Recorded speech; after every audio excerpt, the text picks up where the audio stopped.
लगातार बात की है वो है नौकरी का मतलब तेजस्वी, और ये प्रण पत्र उसी आपकी गारंटी से निकला है। ये वचन ये है कि बिहार के गांव-गांव में लोग नौकरी देख रहे हैं सर, भैंस नहीं देख रहे हैं। लाख कोशिश की प्रधानमंत्री ने कि भैंस देखो, लोग नौकरी देख रहे हैं, रोजगार देख रहे हैं। दूसरी चीज माननीय खड़गे साहब के माध्यम से मैं कहूं कि संविधान कितना खतरे में है, परेशानी में है, इसके लिए हमें कुछ प्रोपेगेंडा करने की, प्रचार करने की जरूरत नहीं पड़ी। गांव गांव तक ये बात पहुंच गई है कि ये लोग अगर आए तो संविधान के बदले गुरुजी गोलवलकर का बंच ऑफ थॉट लागू होगा। संविधान और आरक्षण को लेकर के जो भ्रांतियां फैलाई भाजपा के लोगों ने, और किनको दोष दूं, प्रधानमंत्री, मेरे भी प्रधानमंत्री हैं, लेकिन शहंशाह झूठ हो गए। प्रधानमंत्री जी, मैंने कहा था हास्य में, अगर उनकी सभाओं में झूठ पकड़ने की मशीन लगाई दी तो मशीन फेल कर जाएगी, उसका ग्रीस काम नहीं करेगा। इतने झूठ बोले जा रहे हैं। देश के प्रधानमंत्री के पद की गरिमा बरकरार रहे, कोई भी रहे प्रधानमंत्री, अगर वो गरिमा बरकरार नहीं है तो हम सब आहत होते हैं। तो मैं आश्वस्त करता हूं कि बिहार में संविधान, तेजस्वी मतलब नौकरी, और तीसरी चीज जो आपके माध्यम से, आपके निर्देश में, आपके संज्ञान में लाते हुए कॉमरेड दीपांकर से हमारी बात हुई थी। 13 करोड़ जो सहारा निवेशक हैं, जो आहत हैं, जो परेशान हैं, एक एक पाई का हिसाब होगा और किसी को निराश नहीं किया जाएगा। 4 जून के बाद जैसा ही सत्ता में बदलाव होगा, सीबीआई और सीवीसी, ये जो आज जिन जिन लोगों पर उन्होंने कानून के तहत कार्रवाई न करते हुए सताने के लिए, हरासमेंट करने के लिए और इलेक्शन को तंग और तबाह करने के लिए जो काम किए हैं, उसको देखकर जरूर उनके केसेस हम वापस लेंगे। अगर कोई कानून के तहत केस है तो वो सब गठबंधन की सरकार आने के बाद कानून चलेगा, जो कॉन्स्टिट्यूशन के तहत हम चलेंगे और कॉन्स्टिट्यूशन में जो प्राविधान है उसी के तहत हम काम करेंगे।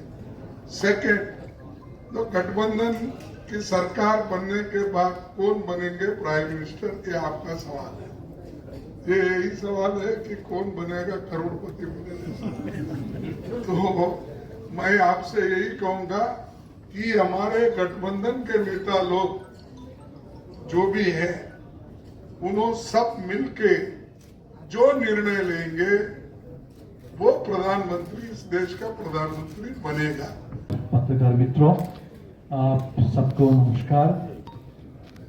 बस 2-3 बातें ही आपसे साझा करनी है। पहले जब चुनाव का दौर आता था तो एक ही संस्था के बारे में हम लोग सबसे ज्यादा सुना करते थे, ईसी, इलेक्शन कमीशन। और मोदी जी के दौर में अब ईसी के बारे में कम और ईडी के बारे में ज्यादा सुनाई देता है। सामने से ईडी और पर्दे के पीछे से एक ईबी भी था, इलेक्टोरल बॉन्ड। तो सुप्रीम कोर्ट ने एक अच्छा काम तो किया, इलेक्टोरल बॉन्ड को अनकॉन्स्टिट्यूशनल करार दिया। और कल हमने देखा जिस आधार पर सुप्रीम कोर्ट ने अंतरिम जमानत दी अरविंद केजरीवाल जी को, मैं समझता हूं कि ये भारत के लोकतंत्र के लिए बहुत जरूरी और स्वागत योग्य फैसला है। ईडी को रिस्ट्रेन किया गया। ईडी जिस तरीके से दखलंदाजी ईडी की हो रही है चुनाव में, और जो चुनाव के फ्री एंड फेयर इलेक्शन को बाधित कर रहा था, उस पर एक हद तक रोक लगी। तो हमें लगता है कि आगे जो और 4 चरण के चुनाव है तो सुप्रीम कोर्ट की नजर रहेगी, पूरे देश की नजर रहेगी, और इस चुनाव को हम लोग जहां तक संभव हो जन दबाव से फ्री और फेयर बना के रखेंगे।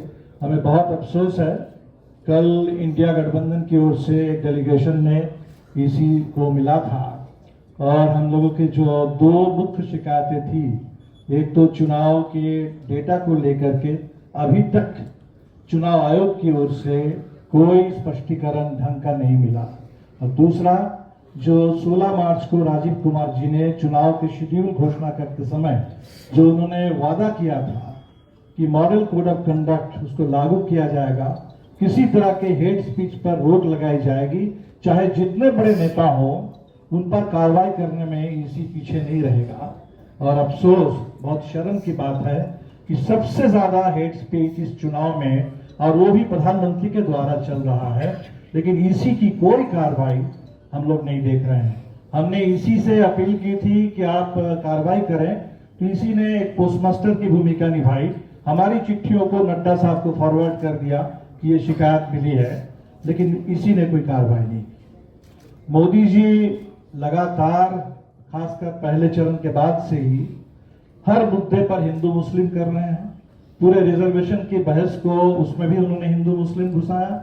भारत की क्रिकेट टीम, जिसमें भारत के पास बहुत कम ही स्पोर्ट्स में सफलता है, तो वो क्रिकेट टीम, उसने वो कई बार वर्ल्ड कप जीता, जिस पर हिंदुस्तान को नाज है, वहां भी उन्होंने हिंदू मुस्लिम किया। लेकिन हिंदू मुस्लिम करते करते एक सेकुलर मुद्दे को मोदी जी ने छेड़ दिया है, और मैं समझता हूं कि इससे ज्यादा सेकुलर मुद्दा इस समय देश में कुछ हो नहीं सकता था।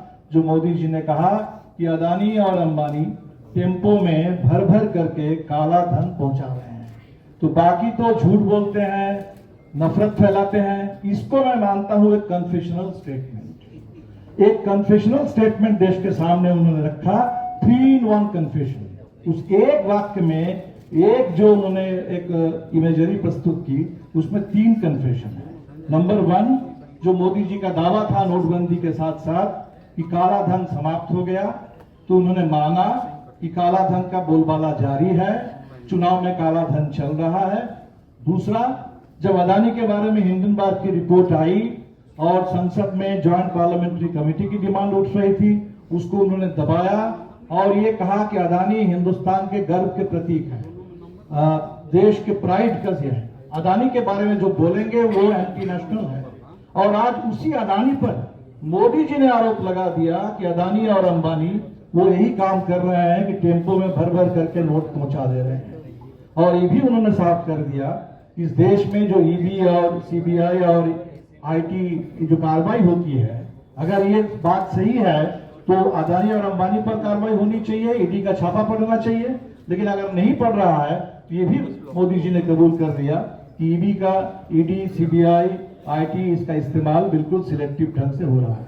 आखिर में जहां तक बिहार की बात है, हमने शुरू से ही माना कि बिहार पीछे नहीं लौटेगा, बिहार आगे बढ़ेगा, देश भी आगे बढ़ेगा। तो इसीलिए 2019 के चुनाव को भूल जाइए। 2019 पूरे देश के लिए बिल्कुल एक अलग किस्म का चुनाव था। मनोज जी अभी कह रहे थे कि वो चुनाव नहीं था, वो एक तरह से हमारे शहीदों के लिए, पुलवामा के शहीदों के लिए श्रद्धांजलि थी। लेकिन 2020 में जहां तक बिहार आगे बढ़ चुका था, उससे बिहार और आगे बढ़ेगा।